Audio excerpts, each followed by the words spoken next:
బట్టతలతో బాధపడుతున్నారా? ఆధునితనమైన పద్ధతిలో hair transplantation చేయబడును. Face clinic, Hyderabad. Hi hello, welcome to Suman TV. నేను మీ రోషన్. ప్రజెంట్ నేను ఆళ్ళగడ్డలో ఉన్నాను. ఆళ్ళగడ్డ అనగానే అందరికి గుర్తొచ్చే రెండు కుటుంబాలు, Bhuma versus Gangula. Rayalaseema king line Gangula Prabhakar Reddy. అంటే వై నాట్ 175 అనేది కొంచెం ఎక్కువ అనిపించట్లేదు సార్? ఓవర్ కాన్ఫిడెంట్ గా ఉన్నారు వైఎస్ఆర్సీపీ క్యాడర్ కానీ రాజకీయ నాయకులు కానీ అనిపించట్లేదా? మాకు వై నాట్ 175 అంటే మనం పని చేసాం కాబట్టి మనం ఎందుకు ఎక్స్పెక్ట్ చేయకూడదు? డెవలప్మెంట్ అనేది కూడా ఎందుకు ఆగింది అనేది కూడా ప్రతి ఒక్కరికి తెలుసు. ఆలగడ్డ అంటేనే భయపడతాడు ఇటు సైడ్ రావటానికి, ఇటు సైడ్ రాజకీయ నాయకులతో మమేకమయ్యి ఒక పని అడగటానికైనా కానీ చాలా భయపడే రోజులు అవి. పూర్తిగా ఆలగడ్డలో ఫ్యాక్షనిజం కానీ రౌడీజం కానీ పూర్తిగా మనకి లేకుండా కనిపిస్తున్నాయి అంటారా? ఇంతకుముందు మేము ఎక్కడన్నా పోతా ఉంటే మా వెనకాల ఒక 100 బర్షలు, వేట కొడవళ్ళు ఇవన్నీ తీసుకొని మనుషులు వస్తూ ఉంటే జనాలు అంతా విచిత్రంగా ఏదో ఒక జూలో నుంచి ఒక జంతువు వచ్చినట్టు చూసేవాళ్ళు. ఎలా ఉంటుంది రాజశేఖర రెడ్డి గారి వ్యక్తిత్వం? ఎందుకంటే మీరు దగ్గర నుండి చూశారు. ఏది కానీ మనిషి ముందర ఒకటి వెనకలో ఒకటి మాట్లాడు. కొన్ని సంఘటనలను చూసి మనసు చెలించి ఇలా జరిగిందే మన పీరియడ్లో బాధపడిన సందర్భం, ఒక సంఘటన అంటే ఏమని చెప్తారు? బై ఎలక్షన్ జరుగుతూ ఉండేది. నామినేషన్ వేయడానికి వెళ్ళాను. అవతల వాళ్ళు కొంచెం ప్లాన్డ్గా వచ్చేసి లారీలో వచ్చేసి బాంబులు తీసుకొచ్చి మా పైన వేశారు. డెత్ దగ్గరికి వెళ్ళిపోయి మళ్ళీ వెనక్కి వచ్చిన వ్యక్తిని నేను. అండ్ రాజశేఖర రెడ్డి గారిని చూశారు, జగన్మోహన్ రెడ్డి గారిని కూడా చూస్తున్నారు. ఇద్దరి మధ్య వ్యత్యాసం అంటే ఏమని చెప్తారు ప్రభాకర్ రెడ్డి గారు? 2024లో కూటమి అంటారా, లేకపోతే సిద్ధమా సంసిద్ధమా ఈసారి? ఎల్లో మీడియా మాదిరి కుర్చీలు ఖాళీలు చూపించి పొద్దున్నే వచ్చేసి కుర్చీలు వేయగానే ఫోటోలు తీసేసి అవన్నీ పెట్టారు. జగన్ గారు ముందే స్టేట్మెంట్ ఇచ్చేశారు, రాజధాని కూడా వైజాగే, స్వీరింగ్ సెరమనీ కూడా వైజాగే, సీఎంగా మళ్ళీ రెండోసారి అని కూడా. అంటే అంత ధీమాగా చెప్పడానికి బలమైన కారణం ఏంటంటారు? మేము మంచి చేసింటే మంచికి ఓటు వేయండి, మేము చెడు చేసింటే మీరు మాకు ఓటు వేయద్దు అని చెప్తున్నాం. అఖిలప్రియ చెప్తున్నారు ముక్తకంఠంగా, ఈసారి ఆళ్ళగడ్డలో ఎగరబోయేది టీడీపీ జెండా మాత్రమే. ఎవరైనా కానీ అట్లా చెప్తారు. Hi hello, welcome to Suman TV. నేను మీ రోషన్. ప్రజెంట్ నేను ఆళ్ళగడ్డలో ఉన్నాను. సో రాయలసీమలో ముఖ్యంగా చెప్పుకోవాల్సిన ప్రాంతం అని చెప్పొచ్చు. ఎందుకంటే ఆళ్ళగడ్డ అనగానే అందరికి గుర్తొచ్చే రెండు కుటుంబాలు, Bhuma versus Gangula. So Gangula Prabhakar Reddy guarantee మనందరికీ కొత్తగా పరిచయం అక్కర్లేని ఒక పేరు. అండ్ ఇప్పుడు జనరేషన్స్ కూడా బాగా గుర్తుండిపోయే ఒక రాజకీయ నాయకుడు అని చెప్పుకోవచ్చు. ఎందుకంటే దాదాపు ఎన్నో దశాబ్దాల పాటు రాజకీయాలలో తనదైన శైలితో కీలక శాఖలు నిర్వహించి అట్ ది సేమ్ టైం తర్వాత తన రాజకీయ వారసుడిగా గంగుల విజేందర్ రెడ్డి, అంటే గంగుల నాని, ఇప్పుడు ప్రజెంట్ ఆళ్ళగడ్డ ఎమ్మెల్యేగా ఉన్నారు. ఒకసారి గంగుల ప్రభాకర్ రెడ్డి గారిని పలకరించే ప్రయత్నం చేద్దాం. కొన్ని సంవత్సరాల తర్వాత ఆయన కెమెరా ముందుకు వస్తున్నారు. అండ్ ఇప్పుడున్న జనరేషన్ అసలుకి ఆయన కనెక్ట్ అయి ఉన్నారా, అసలు ఏం మాట్లాడుతున్నారు, అప్పుడు రాజకీయం ఇప్పుడు రాజకీయం అనుకున్న తేడా ఏంటో ఒకసారి గంగుల ప్రభాకర్ రెడ్డిని అడిగి తెలుసుకుందాం ప్లీజ్. ఎస్, కనిపిస్తున్నారు రాయలసీమ కింగ్ లైన్ గంగుల ప్రభాకర్ రెడ్డి గారు. సో నల్లమల్ల పులిగా కూడా పిలుస్తారు. ఆయన మీసాలు అందరికి బాగా గుర్తుండిపోతాయి అన్నమాట రాజకీయాల్లో. సో నమస్తే సార్, ఎలా ఉన్నారు అని అడగక్కర్లేదు, ఇప్పటికి అదే ఆరోగ్యంగా, అదే స్టైల్తో, అదే ఎనర్జీతో, సో చాలా స్ట్రాంగ్గా కనిపిస్తున్నారు. ఎలా అనిపిస్తుంది ఇప్పుడు రాజకీయం? అండ్ కోల్డ్ వార్ నడుస్తుంది, ఒకవైపు కూటమి, ఒకవైపు వైఎస్ఆర్సీపీ. వై నాట్ 175 అంటున్నారు, మీరేమంటారు? తప్పకుండా అండి.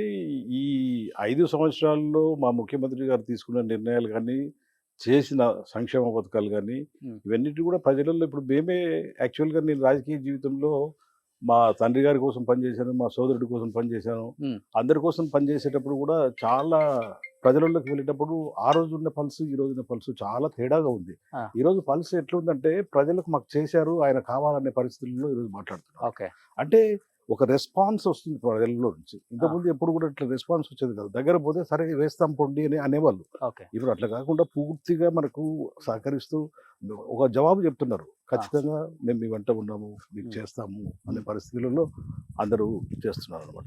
అంటే అదొక వాళ్ళకు ఒక బాధ్యతగా వాళ్ళు మాకు చేశారు, ఈ ముఖ్యమంత్రి గారు, ఈ ప్రభుత్వం మాకు చేసింది కాబట్టి మేము కూడా వారితో కలిసి ట్రావెల్ చేస్తాము, వాళ్ళతో పాటు మేము కూడా నడుస్తాము అనే పరిస్థితుల్లోనే మాట్లాడుతున్నాం. అందులో మేము చూసిన దాంట్లో ఇప్పుడు పక్కాగా ఆ పక్క మాకు, ఎందుకంటే రాయలసీమలో ఆలగడ్డ ఎస్పెషల్లీ కొంత డిసైడింగ్ ఫ్యాక్టర్ అంటే మా వాళ్ళు ఎవరు వాళ్ళ వాళ్ళు ఎవరు అనేది కొన్ని కుటుంబాలు ఉంటాయి.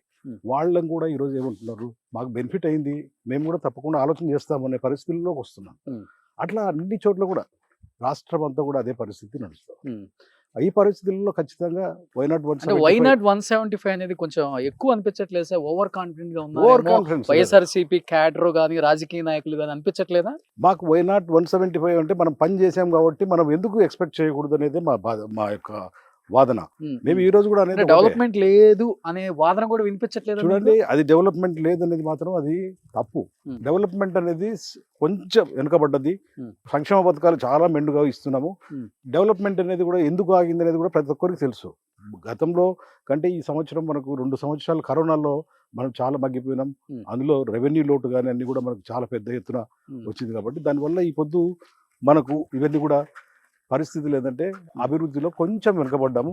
కానీ ఈరోజు మాకు తెలిసినంత వరకు కూడా అప్పటికంటే కూడా తెలుగుదేశం ప్రభుత్వంలో కంటే కూడా ఈరోజు రోడ్లు కానీ, ఈరోజు కెనాల్లు కానీ, రోడ్లు బాగున్నాయి అంటారా? అడగండి మీరు ఆలగడ్డలోనే మీరు వస్తామంటే అన్ని రోడ్లు తీసుకెళ్తారు. మీరు చూడండి, మీకు ఉన్న రోడ్లలో ఎవరన్నా కానీ సరే 20% ఏదైనా రోడ్లు బాగుండవేమో కానీ 80% ఆఫ్ ద రోడ్స్ ఈరోజు మీరు ఎక్కడైనా సరే మీరు ఆలగడ్డ అసెంబ్లీ కాన్స్టిట్యూన్సీలో ఎక్కడన్నా రండి, విలేజ్లలో పోదాం. విలేజ్లలో ఈరోజు సిమెంట్ రోడ్స్ కానీ, ఈరోజు డ్రైన్స్ కానీ ఎంత పెద్ద ఎత్తున చేస్తున్నాం అనేది కూడా మీరు చూడండి. ఈరోజు 5444 పట్టాలు ఈరోజు ఆలగడ్డ టౌన్లో, ఆలగడ్డ రూరల్లో కూడా ఇవ్వడం జరిగింది. అంటే తాలూకా మొత్తం మీద 5444 ఇళ్ల పట్టాలు కూడా ఇవ్వడం, మహిళలకు ఇవ్వడం జరిగింది. వాళ్ళ పేరు మీద రిజిస్ట్రేషన్ చేసి ఇవ్వడం జరిగింది. ఆ ఇళ్ల పట్టాలలో వాళ్ళకు ఈరోజు ఇల్లు కూడా కట్టడం జరుగుతూ ఉంది. ఇంత పెద్ద కార్యక్రమాలు చేస్తూ ఉన్నాం. ఇంత పెద్ద కార్యక్రమాలు చేస్తున్నప్పుడు వాళ్ళలో కూడా మేము అనుకునే పాయింట్లో ఈరోజు ప్రతి గ్రామంలో కూడా ఎక్కడ తీసుకున్నా కానీ 85%, 88% వరకు లబ్ధి పొందారు. దాంట్లో ఒక 20% వాళ్ళని తీసేసినా కానీ 60%లో 10% ఇంకా తీసేసినా 50% మాకు ఎప్పటి ఉండరనేది మాకు కాన్ఫిడెన్స్ ఉంది. ఈరోజు ఆ లెవెల్స్తోనే మేము నడుస్తాం. సో ఒకప్పుడు ఆలగడ్డ అంటేనే భయపడతారు ఇటు సైడ్ రావటానికి, ఇటు సైడ్ రాజకీయ నాయకులతో మమేకమయ్యి ఒక పని అడగటానికైనా కానీ చాలా భయపడే రోజులు అవి. మీరు రాజకీయాలు చేసేటప్పుడు. ఇప్పుడు పూర్తిగా ఆలగడ్డలో ఫ్యాక్షనిజం కానీ, రౌడీయిజం కానీ పూర్తిగా మనకి లేకుండా కనిపిస్తున్నాయి అంటారా? లేకపోతే ఇప్పటికి అక్కడ ఇక్కడ ఏమన్నా మీరు చూడాల్సి వస్తుందా ఇప్పటికి కూడా? లేదండి, ఫ్రాక్షన్కు గుడ్ బై చెప్పాలని చెప్పేసి అక్కడ నుంచి ఇక్కడ నుంచి బోత్ సైడ్స్ నుంచి కూడా అంటే ఒక పౌరాలు ఎగరేశారు. అప్పుడు పౌరాలు ఎగరేశారు. పౌరాలు వాళ్ళు ఎగరేశారు, మేము కాదు. వాళ్ళు ఎగరేసినప్పుడు మేము కూడా దానికి కోఆపరేట్ చేస్తూ వచ్చినాం. ఎందుకంటే వద్దు, ఇది ఎవరో సంబంధం లేని వాళ్ళు అందరూ ఇబ్బంది పడుతున్నారు, సంబంధం ఉన్న వాళ్ళకంటే ఎక్కువ సంబంధం లేని వాళ్ళు నష్టపోతున్నారు. కాబట్టి దీనికి కొంచెం పోలీస్ స్టాప్ పెట్టాలని 2000 సంవత్సరం నుంచి చర్యలు తీసుకుంటూ వస్తే ఈ రోజుకు సాచురేషన్ పాయింట్లో ఎక్కడే కానీ చిన్న గొడవ అంటే మేమే అంటే ఈరోజు నేను కూడా అన్ని డక్కాల బొక్కిల్ని అన్ని చోట్ల కూడా ఉన్నవాడిని. ఈరోజు నాకే ఏమనిపిస్తుంది అంటే అరే ఆ దినాల నుంచి ఈరోజు ఈ దినాలకు ఎట్లా వచ్చింది, ఎట్లా మారిపోయింది. ఒక్కసారి ఏదో ఒక సినిమాలలాగా ఏదో ఫస్ట్ హాఫ్లో ఫెరోషియస్గా ఉండి సెకండ్ హాఫ్కి పెట్టాలి ఏదో కూల్ అయిపోయినట్టుగా ఒక పరిస్థితి ఇక్కడ అనిపించిందా? నాకే అనిపిస్తుంది. అనిపించింది ఏ సంఘటన చూసి? ఏ సంఘటన కాదు, నేను నిన్ననే ఇక్కడ భూమా కిషోర్ రెడ్డి అని మాకు పార్టీలో జాయిన్ కావడం జరిగింది. ఆయన నిన్న టీకి ఆహ్వానించాడు మన సార్. ఆ ఇంట్లోనే చెప్పాను, నేను చాలా ఓపెన్గా చెప్పాను. ఇంతకుముందు మేము ఎక్కడన్నా పోతా ఉంటే మా వెనకాల ఒక 100 బర్షలు, వేట కొడవళ్ళు ఇవన్నీ తీసుకొని మనుషులు వస్తూ ఉంటే. ఎప్పుడు ఏ సంవత్సరంలో మీరు చెప్పేది? 1990 2000 మధ్యలో. ఎప్పుడు వెళ్ళినా ఎక్కడికి వెళ్ళినా 10 జీపులలో 100 మంది మనుషులు అట్లా ఎక్కడ బయటకు గొడవలు అన్నిటితో నడిచాం. అసలు మాకే అనిపించేది బయటకు వెళ్తే. ఇప్పుడు వేరే డిస్ట్రిక్ట్ హెడ్ క్వార్టర్స్కో ఎక్కడికైనా పోతే ఒక జనాలంతా విచిత్రంగా ఏదో ఒక జూలో నుంచి ఒక జంతువు వచ్చినట్టు చూసేవాళ్ళు. సమరసింహారెడ్డి, నరసింహానాయుడు సినిమాలన్నీ కూడా మమ్మల్ని ఇక్కడ ఉన్న పద్ధతులను బట్టి అవి తీశారు. అవి కూడా దానికి ఉంటే కొంచెం యాడ్ చేసి కొంచెం ఎక్కువ చూపిస్తారు దాంట్లో. ఇంకా అవన్నీ మా దగ్గర అంటే అవన్నీ కొంచెం వాళ్ళు ఇంకా మసాలాలు వేసి చేస్తారు. మన దగ్గర అవన్నీ కూడా కాకుండా మన దగ్గర అటువంటి పరిస్థితుల్లోంచి ఈరోజు బయటకు వచ్చాము. చాలా సంతోషంగా ఉందని కూడా నేను చెప్పాను. నేను ఇదే మెయింటైన్ చేయాలా. ఇప్పుడు ఒక చిన్న ఘర్షణ కూడా లేదు. ఏదన్నా అప్పటికప్పుడు ఏదైనా కోపతాపాల మీద ఏదైనా జరిగితే చిల్లర సంఘటనలు ఏదైనా ఒకవేళ ఫ్యామిలీ మెంబర్స్ మధ్యలో ఏదైనా వస్తే తప్ప ఇప్పుడు ఈ కక్షలు అనేది లేదు. కక్షగా నేను ఏదో చేయాలా, నన్ను ఏదో చేయాలనే పరిస్థితుల నుంచి బయటకు వచ్చేసాం.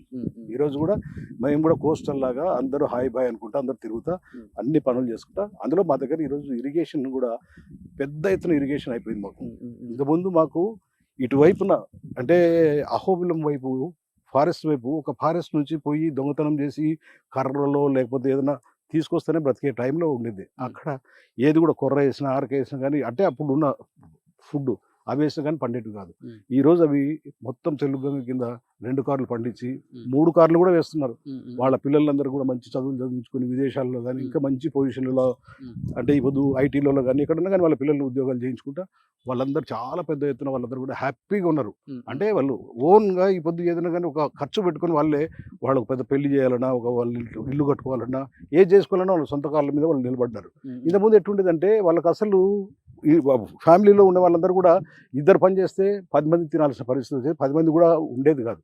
ఆ పరిస్థితి నుంచి ఈరోజు బయటకు వచ్చేసి ఈరోజు ఎవరికి వాళ్ళు సఫిషియెంట్గా ఈరోజు ఉన్నారు.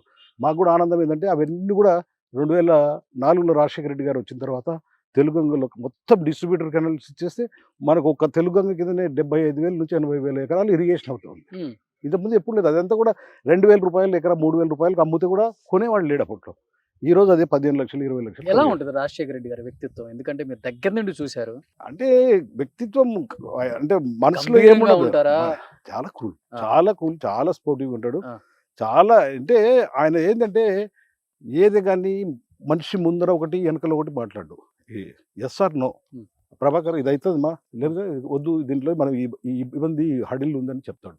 మనిషిని మేము సాటిస్ఫై చేస్తాం. ఇప్పుడు మేమే ఒక పని మీద పోతాము, అన్న ఇది పరిస్థితి అంటాము, లేదు తమ్ముడు ఇది ఇట్లా ఉంది అని చెప్తాడు. ఎస్ కరెక్ట్, ఆయన ఓకే అన్నాడు, ఓకే అయిపోయిందంటాడు, మేము బయటకు వచ్చేస్తాము. అది ఎప్పుడో అయిపోయి ఉంటుంది, మాకు మెసేజ్ వచ్చేస్తుంది. అంటే అట్లా చాలా మంది అరుదుగా ఉంటారు రాజశేఖర రెడ్డి లాంటి నాయకులందరూ కూడా. అట్లా అంటే ఒకటన్నా, అంటే రాజకీయాల్లో కూడా A to Z చూసిన వ్యక్తి అంటే మీ పేరు చెప్పొచ్చు. ముఖ్యంగా రాయలసీమలో గంగుల ప్రభాకర్ రెడ్డి అంటే ఒక బ్రాండ్ అనే చెప్పుకోవచ్చు. ఆషామాషి వ్యక్తి అయితే కాదు. అంటే ఒక నల్లమల్ల పులిగా కూడా మీకు పేరుంది. మీ మీసాలకి అంత పవర్ ఉంది అనుకోవచ్చు అప్పటి నుంచి ఇప్పటికి కూడా. అలా ఇప్పుడు ఒక స్టేజ్కి వచ్చిన తర్వాత మనం ఒకసారి ఎక్కడన్నా ఖాళీగా మనం ఏకంగా కూర్చున్నప్పుడు ఏకాంతంగా కొన్ని సంఘటనలు చూసి మనసు చెలించి ఇలా జరిగింది మన పీరియడ్ లో బాధపడిన సందర్భం, ఒక సంఘటన అంటే ఏమని చెప్తారు? అంత ఫ్యాక్షనిజం చేశారు కాబట్టి. ఇప్పుడు నేనే ఒక పంచాయతీ బోర్డు సర్పంచ్ ఎలక్షన్ ఒకటి బై ఎలక్షన్ జరుగుతూ ఉండేది. ఆ బై ఎలక్షన్కు ఒక నామినేషన్ వేయాల్సి వస్తే మా అభ్యర్థిని మేము వెళ్ళాము. మండల్ హెడ్ క్వార్టర్స్లో 2 మండల్ హెడ్ క్వార్టర్స్లో సిరివెల్ అండ్ రుద్రవరం అని 2 ప్లేసెస్లో నామినేషన్ వేయడానికి వెళ్ళాము. వెళ్ళినప్పుడు మేము కూడా ఒక 100 మంది ఉన్నాము. అవతల వాళ్ళు కొంచెం ప్లాన్డ్గా వచ్చేసి లారీలో వచ్చేసి బాంబులు తీసుకొచ్చి మా పైన వేసారు. వేస్తే మా వాడు ఒకటి చనిపోయాడు. నేను కూడా చాలా పెద్ద ఇంజరీస్ అయిపోయి నేను కూడా చాలా అంటే డెత్ దగ్గరికి వెళ్ళిపోయి మళ్ళీ వెనక్కి వచ్చిన వ్యక్తిని నేనే నాకు పర్సనల్గా నేనే దానికి ఉదాహరణ. కాబట్టి ఇట్లాంటివన్నీ కూడా చాలా సంఘటనలు జరిగినాయి. ఆ సంఘటనలన్నీ కూడా మళ్ళీ పునరావృతం కావద్దని చెప్పేసి ఇప్పుడు కూడా మేము అనుకుంటాం. మేమే కాదు, తాలూకాల ప్రజలంతా కూడా ప్రశాంతంగా మంచిగా ఉండాలని కోరుకుంటాం. మీ అబ్బాయిని రాజకీయాల్లోకి ఎంట్రీ ఇచ్చేటప్పుడు ఏం చెప్పి పంపించారు విజేందర్ రెడ్డి గారికి? మేము అన్నిటికీ దూరంగా, గొడవలకు దూరంగా ఉండాలా. నువ్వు ఎంత కోపం వచ్చినా కానీ నువ్వు అది దిగమింగుకొని నువ్వు ఏదున్నా కానీ మన అనే పోవాలని చెప్పినాను. నాకు కూడా ఇప్పుడు సంతోషంగా ఉందండి. ఇప్పుడు 5 years నుంచి ఎమ్మెల్యేగా ఉన్నాడు. ఓ చిన్న బ్యాడ్ నేమ్ లేకుండా, ఒక చిన్న గొడవ లేకుండా అంత హ్యాపీగా సజావుగా వెళ్తుంది. ఈరోజు మంచి ఎమ్మెల్యే ఆలగడ్డలో అంత బాగుంది. ఆయన వచ్చిన తర్వాత ఏదైనా కక్షలు, కార్పణ్యాలు, గొడవలు ఏం లేకుండా ఈరోజు ప్రశాంతంగా ఉన్నారని ఆలగడ్డ ప్రజలు కూడా అనుకుంటున్నారు. అదే చాలు నాకు. అంటే మిమ్మల్ని చూస్తే ఒక రీతిలో ఆలోచిస్తారు ప్రజలు, మీ కొడుకుని చూస్తే ఒక రీతిలో ఆలోచిస్తారు. మీ అంత కోపం, దూకుడుతనం నాని గారికి రాలేదన్న ఒక వాదన అయితే నేను విన్నాను. నిజమో కాదు నాకే తెలియదు. కోపము దూకుడు కూడా అప్పట్లో ఉండేదండి. నాకు కూడా వయసులో ఉన్నప్పుడు తప్పదు. అప్పుడు మాకు కూడా ఏంటంటే ఇక్కడ ఉన్న పరిస్థితులు, సర్కమ్స్టాన్సెస్ అవన్నీ కూడా ఏంటంటే we have to maintain. Survive కావాలంటే, బతకాలంటే తప్పనిసరిగా మెయింటైన్ చేసే పరిస్థితి ఉండేది అనమాట. అంటే దట్ ఈస్ అవర్ ఇక్కడ ఉన్న పరిస్థితులు అవి అనమాట. అంటే రాజశేఖర రెడ్డి గారిని చూశారు, జగన్మోహన్ రెడ్డి గారిని కూడా చూస్తున్నారు. ఇద్దరి మధ్య వ్యత్యాసం అంటే ఏమని చెప్తారు ప్రభాకర్ రెడ్డి గారు? జగన్మోహన్ రెడ్డి గారు కూడా కమిటెడ్ అండి. ఏదైనా పని చెప్తే చేసేస్తాడండి. మనకేంటంటే మనకు ఆయన ఏదైనా సరే ఈరోజు పోయేసి కలిసేసి ఇది పరిస్థితి అంటే తప్పకుండా అందులో మిగతా వాళ్ళ పరిస్థితి ఏమో కానీ నా పరిస్థితి మాత్రం, మా వరకు అయితే మాత్రం మేము ఎప్పుడు అడిగినా కానీ అపాయింట్మెంట్ ఇస్తారు. పర్సనల్గా మాట్లాడతాం. పర్సనల్గా మాట్లాడినప్పుడు ఆయన దగ్గర చెప్పినటువన్నీ కూడా ఆయన నోట్ చేసుకుంటాడు. అవన్నీ కూడా రిజాల్వ్ అవుతుంది. మేమంతా కూడా డెవలప్మెంట్ గురించి అడిగేవాళ్ళమే, వేరే ఏదో అడిగేవాళ్ళం కాదు. ఏదైనా మా కాన్స్టిట్యున్సీకి సంబంధించినటువంటి డెవలప్మెంట్స్, మా కాన్స్టిట్యున్సీకి సంబంధించినటువంటి ఏదైనా ట్రాన్స్ఫర్స్ అవి ఉంటే అడిగితే తప్పకుండా ఆయన చేసి పెడుతున్నాడు. Hmm. ఇప్పటివరకు కూడా ఆలగడ్డ అంటే నాది అనే పరిస్థితి తీసుకెళ్ళాం. ఎందుకంటే ఆయన కూడా ఇక్కడ మొదట వేరే అవతల వాళ్ళు ఉన్నారు, వాళ్ళు ఉండి వాళ్ళు చాలా పెద్ద ఆయన తేడా చేశారు. నేను పార్టీలో జాయిన్ కాగానే నాకు ఎమ్మెల్సీ ఇచ్చారు, ఆయన పెద్ద గౌరవం చేశాను. నేను ఎప్పుడు కూడా రాజకీయాల్లో ఏ ముఖ్యమంత్రి దగ్గర కూడా అంత అంటే రాజశేఖర రెడ్డి గారి దగ్గర కానీ అంతకంటే ఎక్కువ విజయభాస్కర్ రెడ్డి గారి దగ్గర కూడా నేను ముఖ్యంగా ఉండేవాడిని. ఆ రోజుల కంటే కూడా ఈయన రాగానే నేను చేరిన ఒక నెలకే నాకు ఫిబ్రవరి 14 చేరితే మార్చి 2వ తేదీన నన్ను ఎమ్మెల్సీ అనౌన్స్ చేశాను. చాలా గ్రేట్. ఇప్పుడు ఈ యాత్ర సినిమాలో వాడిన జీప్ మీదే అంట కదా? మా అబ్బాయిది అది. ఆ జీప్ లో తిరిగే వాళ్ళ మీరు అప్పుడు? లేదు లేదు, నేను హైదరాబాద్ మీ ఇంట్లో చూసాను దాన్ని. అది మామూలు మధ్యలో తీసుకొచ్చాను మిలిటరీ. అప్పుడు మాకు మిలిటరీ జీప్సే ఉండేటివి, 20 జీప్స్ ఉండేటివి. మేము రాజకీయం చేసేది. మేము రాజకీయం ఆ జీప్లలోనే మేము హైదరాబాద్ వెళ్ళే వాళ్ళము. అదే జీప్లలోనే విజయవాడ పోయినా, హైదరాబాద్ పోయినా, ఎక్కడ పోయినా use to travel there that vehicles only. That military famous రాయలసీమలో మిలిటరీ వెహికల్స్. మేము అప్పుడు ఏంటంటే ఎమ్మెల్యేస్ కు కోటాలలో ఇచ్చేవాళ్ళు, అవి తీసుకొచ్చుకునే వాళ్ళం. పోయేసి అవి అంతా 20,000 25,000 తీసుకొచ్చేవాళ్ళు. మంచిగా చేసుకొని దాన్ని నీట్గా చేసుకొని పెట్టేవాళ్ళం. అదే వెహికల్స్ మనం తిరిగేవాళ్ళం. గత 30-40 సంవత్సరాల క్రితం ఆలగడ్డ ఎలా ఉందో ఇప్పుడు కూడా ఆలగడ్డ అలానే ఉంది. పెద్దగా డెవలప్మెంట్ అయితే లేదు. ఎక్కడ వేసిన గొంగళ్ళు అక్కడే, ఎక్కడ కూడా ప్రజలు బాగుపడిన పాపాన లేదు అనే మాట వినిపిస్తూనే ఉంటది ఇప్పటికి మారిన ఆలగడ్డ అంటే ఏమని చెప్తారు మీరు? చాలా మారిందండి. అప్పట్లో ఇక్కడ ఏదైనా అమ్ముకొని పోయేవాళ్ళు కానీ కొనేవాళ్ళు ఉండేవాళ్ళు కాదండి. అంటే ఏదైనా సరే ఇక్కడ నుంచి బాధపడుకుంటూ అమ్ముకుంటూ పోయేవాళ్ళే తప్ప ఎవరే కానీ కొని ఏదైనా వ్యాపారం చేయాలనే వాళ్ళు కాదండి. ఒకప్పుడు మా తండ్రి గారు ఎమ్మెల్యేగా ఉన్నప్పుడు కానీ తర్వాత కానీ ఆళ్ళగడ్డలో పెద్ద బిజినెస్ సెంటర్ అండి ఇది. ఇక్కడ నుంచి అంటే వేరుశనకాయలు ఆయిల్ తీయటం కానీ, కాటన్ కానీ, ఇవన్నీ పెద్ద ఎత్తున ఇక్కడ మిల్స్ ఉండేటువంటి, చాలా రైస్ మిల్స్ కానీ ఇక్కడ చాలా పెద్ద ఎత్తున ఇండస్ట్రీస్ ఉన్నాయి. ఆ తర్వాత ఈ కాలక్రమేణా ఈ గొడవలు జరగడంతో అందరు కూడా అవన్నీ అంటే ఆల్మోస్ట్ వాళ్ళు వైండప్ చేసేసి వాళ్ళ పనుల మీద వాళ్ళు తగ్గించేశారు మొత్తం. దాన్ని తిరిగి ఇప్పుడు అదే పరిస్థితి వచ్చింది. ఈరోజు ఆలగడ్డలో ఎక్కడ చూసినా ల్యాండ్ వాల్యూ 100% పెరిగింది. ఎంత పెరిగిందంటే మ్యాక్సిమం పెరిగింది అనమాట. మ్యాక్సిమం పెరిగేసి ఈరోజు మిగతా సిటీలలో అంటే నంద్యాల, ప్రొద్దుటూరు, కడప అక్కడ ఎంత వాల్యూస్ ఉన్నాయి, ఇక్కడ కూడా అంత వాల్యూస్ ఉన్నాయి. సో ఇప్పటికి గంగుల ప్రభాకర్ రెడ్డి గారు అదే అందం, అదే ఫిజిక్, కొంచెం పొట్టొచ్చిందేమో కానీ మెయింటైన్ చేస్తున్నారు. ఏం తింటారు? డైట్ ఏంటి అసలు మీది? నేను నార్మల్ డైట్ అండి. నాటుకోడి, రాగి సంగటి. నాకు ఇది అనేది ఏం లేదంటే ఏది అవైలబిలిటీ ఉంటే అది తింటా ఉంటాను. నాకు పర్టికులర్ గా ఇది కావాలనేది ఏం లేదు. What ever it availability that according to that. Particular గా ఇదని లేదు, పర్టికులర్ గా ఇదండి మనకి ఎప్పుడు కూడా ఉండదు. అది మొదటి నుంచి కూడా అట్లే. సో ఏమనుకుంటున్నారు సార్ 2024లో కూటమి అంటారా లేకపోతే సిద్ధమా సంసిద్ధమా? ఈసారి సిద్ధమండి. సిద్ధమనే చెప్పాము కదా మేము. సిద్ధమైపోయినాము ఎప్పుడో. మాది సిద్ధం కూడా మీరు చూస్తున్నారు, ఏదో సభలు కానీ అంతకంటే పెద్ద ఎత్తున ప్రజలు రావటం కానీ అక్కడ జనమే రావట్లేదని చూపిస్తున్నారు కదా. వాళ్ళు ఎవరో చూపిస్తారులేండి. మీరు మీరు మీరు మీరు ప్రత్యక్షంగా మీరు పోయి ఒకసారి కావాలంటే చూడండి సిద్ధం సభ ఒంగోలు ఎట్లా జరిగిందో. మీరు వెళ్ళింటే మీకే తెలుస్తుంది. అదే అనంతపూర్ రాప్తాడులో ఎట్లా జరిగిందో చూస్తే మీకు తెలుస్తుంది. ఏలూరులో ఎట్లా జరిగింది, ఈరోజు విశాఖపట్నంలో ఎట్లా జరిగింది, ఇవన్నీ కూడా మీరు భీమిలీలో ఎట్లా జరిగింది ఇవన్నీ కూడా చూడండి. ఎక్కడ కానీ మాకు మిగతా వాళ్ళ మాదిరి ఎల్లో మీడియా మాదిరి కుర్చీలు ఖాళీలు చూపించి పొద్దున్నే వచ్చేసి కుర్చీలు వేయగానే ఫోటోలు తీసేసి అవన్నీ పెట్టడం కాదు. ఈరోజు చంద్రబాబు నాయుడుకి నిజంగా ఏదైనా చేస్తాననే ధైర్యం దమ్ము ఉంటే ఆయన ఇండివిజువల్గా 170 సీట్లకు పోటీ చేసి పక్కన కూర్చోవచ్చు, నేను గెలుస్తాను అనుకుంటే. ఈరోజు జనసేనకి ఇచ్చి బీజేపీ వెంట పోయేసి రోజు ఢిల్లీలో ఆడ ఇంటర్వ్యూలు దొరకక ఎందుకు వెయిట్ చేస్తున్నాడు నేను అడుగుతున్నాను. ఏం కావాలని అతనికి చెప్పండి. ఇక్కడ నిజంగా రాష్ట్రానికి ఏదైనా మెయిల్ చేసి ఉంటే అతను ఈరోజు తప్పకుండా ఇక్కడ 175 సీట్లలో పోటీ చేయాలి అతను. ఈరోజు మా పరిస్థితి అది కాదు కదా. మేము చేశాము అని చెప్పేసి 175 సీట్లలో మేము పోటీ చేస్తున్నాం, 25 ఎంపీలకు పోటీ చేస్తున్నాం. జగన్ గారు ముందే స్టేట్మెంట్ ఇచ్చేశారు, రాజధాని కూడా వైజాగే, నా స్వీరింగ్ సెరమనీ కూడా వైజాగే, సీఎం అంటే అంత ధీమాగా చెప్పడానికి అంటే బలమైన కారణం ఏంటంటారు? ఇంత రాజకీయ అనుభవం ఉన్న మీరేం చెప్తారు దాని గురించి? ఒకటే అండి, మేము ప్రజలకు సేవ చేశాము, ప్రజలకు సంక్షేమ పథకాలు ఇచ్చాము, ఇవన్నీ కూడా జరిగినవి కాబట్టి ఈరోజు మేము దానికి ప్రజల నుంచి మేము అది ఎక్స్పెక్ట్ చేస్తున్నామండి. మేము కూడా ఈరోజు మా నాయకుడే కాదు, మేము కూడా ఈరోజు అడుగుతున్నామండి. మేము మంచి చేసింటే మంచికి ఓటు వేయండి, మేము చెడు చేసింటే మీరు మాకు ఓటు వేయద్దు అని చెప్తున్నాం. మా నాయకుడు కూడా అదే చెప్తున్నాడు, నేను మంచి చేశానంటే నాకు ఓటు వేయండి, లేకపోతే నాకు అవసరం లేదని చెప్తున్నాను. అంత చెప్పే నాయకుడు ఉన్నాడు చెప్పండి ఈ రోజులలో? అంత దమ్మున నాయకుడు ఉన్నాడు చెప్పండి? అంత చేశాననేది ఆయన దగ్గర ఈరోజు ఏది కూడా ఆయనతో ఒక సంభాషణ వచ్చిందంటే ఆ సంభాషణకు చాలా క్లియర్గా జవాబు చెప్తాడు ఆయన. ఇప్పుడు ఈ సంక్షేమ పథకాలు ఎంతమందికి అందుతున్నాయి, ఎందుకు వాళ్ళు ఓటు వేయాలి మనకు, అది కూడా చెప్తాడు ఆయన. దానికోసం ఆయన ఇంతకుముందు రాజకీయాలు ఎట్లా జరిగేటివి అంటే, ప్రభాకర్ రెడ్డి అంటే ప్రభాకర్ రెడ్డిని కానీ ప్రభాకర్ రెడ్డి అనుచరుడు వాళ్ళ గ్రామాలలో కానీ ఇక్కడ కానీ వాళ్ళు చెప్పిన వాళ్ళకే సంక్షేమ పథకాలు వచ్చాడు.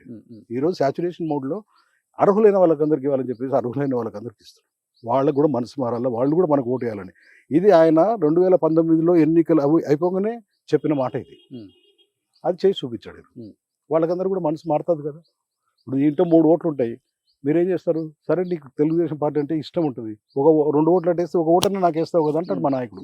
అది నమ్ముతున్నాం మేము, అది ఖచ్చితంగా అవుతుంది. ఇప్పుడు గ్రామాలలో 88% ఈరోజు మా అందరికీ మేలు చేశాం, వాళ్ళు తప్పకుండా మాకు ఆశీర్వాదం. ప్రియ చెప్తున్నారు ముక్తకంఠంగా, ఈసారి ఆళ్ళగడ్డలో ఎగరబోయేది టీడీపీ జెండా మాత్రమే.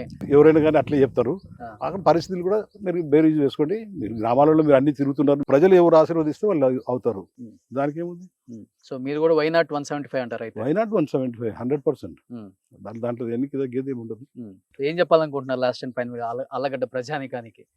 ఆళ్ళగడ్డ ప్రజలు కూడా నేను ఒకటే కోరుతున్నాను, ఇక్కడ మీరైతే ప్రజలైతే ఏదైతే కోరుకున్నారో దాన్ని మేము ఈరోజు మెయింటైన్ చేస్తున్నాం.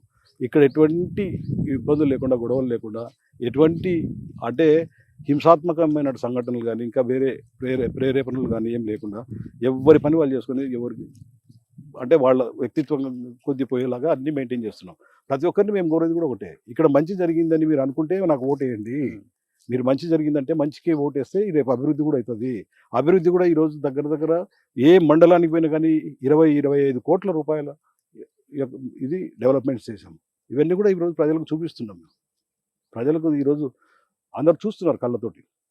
ఎక్కడైనా ఇప్పుడు ఆళ్ళగడ్డ టౌన్ ఉంది, ఆళ్ళగడ్డ టౌన్లో ఇప్పుడు దగ్గర 200 కోట్లతోటి ఈరోజు సీసీ రోడ్లు కానీ డ్రైన్స్ కానీ వాటర్. ఈ రోడ్లన్నీ మీరు వేయించినాయినా లేకపోతే మీ ఇల్లుందని తరం ముందే వచ్చేసినాయి ఇక్కడ రోడ్లు? ఇది మనం వచ్చిన తర్వాత మన గవర్నమెంట్ వచ్చినాక వేసిన రోడ్డు. ఫస్ట్ నుంచి ఇదే ఇంట్లో ఉంటున్నారు అంటే ఫస్ట్ నుంచి అంటే నేను మధ్యలో తీసుకున్నది ఇది ఆఫీసు, అది ఇల్లు. ఇక్కడ మామూలుగా అంతకుముందు ఊర్లో ఉండేవాడు, అంటే టౌన్లో ఉండేవాడిని. టౌన్లో నుంచి ఇక్కడికి వచ్చి wish you good luck Prabhakar Reddy గారు. Right, thank you. మీలాంటి రాజకీయ నాయకులను కలవటం, రాజకీయాలు పక్కన పెడితే కాసేపు మీలాంటి వ్యక్తులను కలవటం నిజంగా మాకు కూడా చాలా హ్యాపీగా ఉంటుంది. ఎందుకంటే రాజకీయాలలో ఓనమాలు నేర్చుకునే వాళ్ళకి మీరు ఒక ఇన్స్పిరేషన్ అని చెప్పుకోవచ్చు. ఎంతో రాజకీయం చూశారు, రాజకీయానికి మించి వీళ్ళ ఉన్న మంచితనం గురించి చాలా మందికి తెలుసు తెలుగు రాష్ట్రాల ప్రజలకి. ఇప్పటికీ గంగుల ఫ్యామిలీ అనగానే మీ మీసాలు గుర్తొస్తాయి అందరికి. సో బ్రదర్ దగ్గర నుంచి అందరూ కూడా అది మెయింటైన్ చేస్తారు. So anyhow wish you good luck, హ్యాపీగా ఉండండి, ఇదే హెల్దీగా ఉండండి, ఇంతే స్ట్రాంగ్ గా ఉండండి. 100%. సో మళ్ళీ కూడా బరిలోకి దిగితే సై అన్నట్టుగానే ఉన్నారు. అది దానికి మళ్ళీ అవసరం రాదు. సో కొడుకు వచ్చారు కాబట్టి కూడా అవసరం రాని. Okay, thank you so much. Suman టీవీలో మీ పర్సనల్ అండ్ బిజినెస్ ప్రమోషన్స్ కోసం కింది నెంబర్కి కాంటాక్ట్ చేయండి.